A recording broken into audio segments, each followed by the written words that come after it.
பொன்னில் வடித்த சிலையே பிரம்மன் படைத்தான் உனையே வண்ணமயில் போல வந்த பாவையே என்னை இனிக்கும் நிலையே இன்பம் கொடுக்கும் கலையே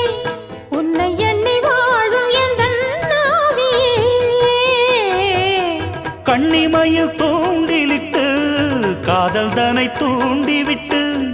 எண்ணி எண்ணி ஏங்க வைக்கும் ஏந்திழையே பெண்ணை வாழ ஆதரித்து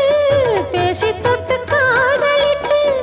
இன்பம் கண்ட காரணத்தால் தூங்கலே சொல்லி சொல்லி ஆசை வைத்தேன் துடியிடையில் பாசம் வைத்தேன் பூமர பாவை நீயடி இங்கு நான் பாடும் பாமர பாடல் கேளடி